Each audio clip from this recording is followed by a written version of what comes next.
260 қой 40 шақты бордаққа осындай шөп жинадым. Алатаудың жағасынан. Дихан деген ауылдан әкелдік. Соның жоғар жағынан.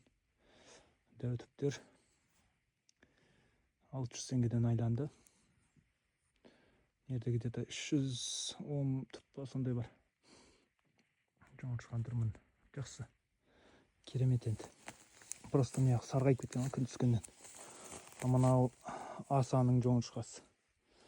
Бұл енді әбден біраз кеш орылған жоңышқа сияқты тұрып қалғанда. Асадан алатын кезде абайлау керек. Ол жерде алаяқтар көп. Аферистер бар. Ол жерден де где-то қанша айланды өзі. 600 айланды ма жерде де. Мынандай X% па не ол?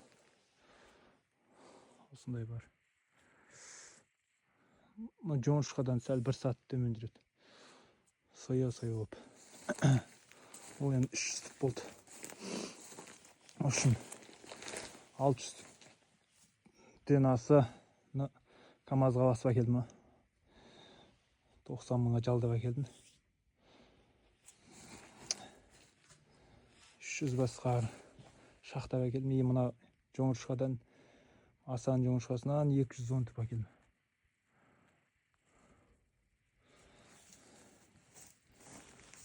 Мына қойлар әлі жатыр. 2 ит талағанға тағы да қосымша. Мынандай кенелеген тоқты пайда болды. Қыстың күні базда ұзақ тұратын болса, қойды міндетті түрде кенеге қарсы егермек салу керек. Өстіп қойды. Қол сапқайдың тұратын жер. Беті бір бері қараған. И содан кейін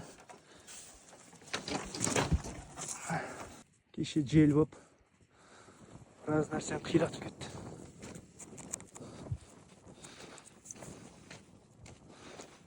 Өзі айландырған аз қой.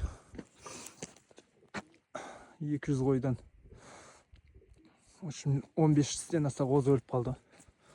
Қыста 10-нан асасы өліп қалды. 5-еуі көктемде өлді.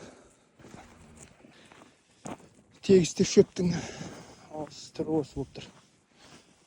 Бұл тауда шөп, басқаша шөптер өскен. Енді бір аптада дайын болып